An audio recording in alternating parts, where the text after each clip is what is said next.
आकाशी फडकणारा उंच भगवा ध्वज, तेवढ्याच उंचीची श्रीरामाची प्रतिमा, भगव्या रंगात न्हाऊन निघालेली श्रीराम मंदिराची प्रतिकृती आणि त्यात विराजमान श्रीराम, लक्ष्मण, सीता आणि श्री हनुमानाची अयोध्येमधून आणलेली मूर्ती.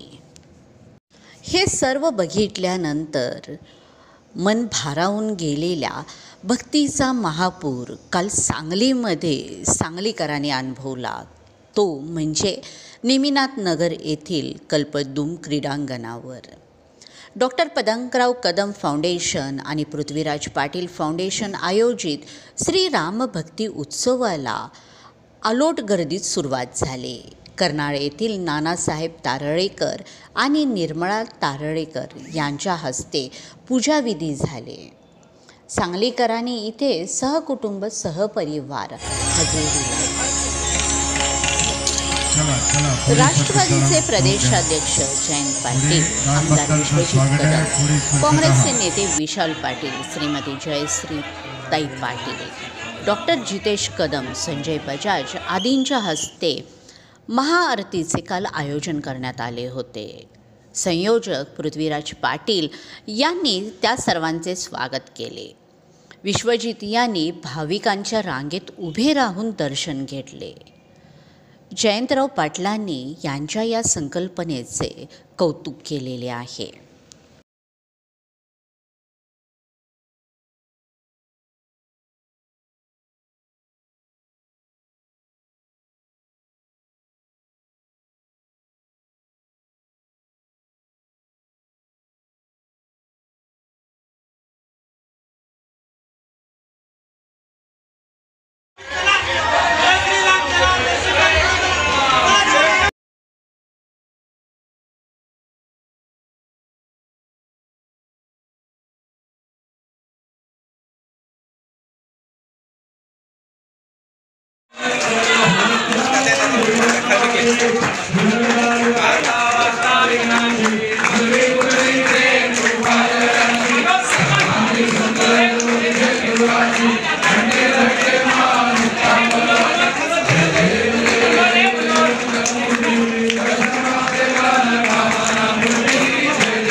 गुलाबराव पाटील मेमोरियल ट्रस्ट आणि डॉक्टर पतंगराव कदम फाउंडेशन यांच्या वतीनं पृथ्वीराज पाटील आणि डॉक्टर विश्वजित कदम यांनी या ठिकाणी श्रीराम भक्ती उत्सवाचं आयोजन केलेलं आहे आणि फार मोठ्या प्रमाणात श्रीरामाच्या प्रभू रामचंद्रांच्या अयोध्येच्या समस्त प्रतिकृती अयोध्येच्या राम मंदिरासारखी उभा करण्याचा प्रयत्न केला आहे आणि सगळ्या सांगलीच्या भाविकांना या ठिकाणी दर्शनाला ते मंदिर खुलं करण्यात आलेलं आहे। या ठिकाणी श्रीराम भक्ती उत्सव देखील डॉक्टर विश्वजित कदम पृथ्वीराज पाटील यांच्या नेतृत्वाखाली अतिशय भव्य प्रमाणात सांगलीकरांना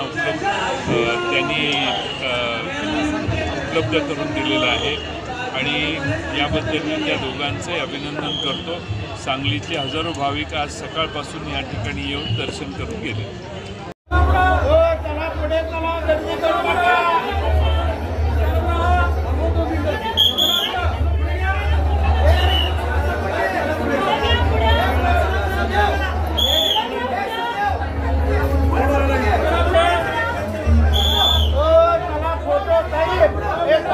उद्या फोटो काढूया चला 8 दिवस आहे 8 दिवस हो पुढे चला चला चालत राहा हो चला पुढे चला गर्दी करू नका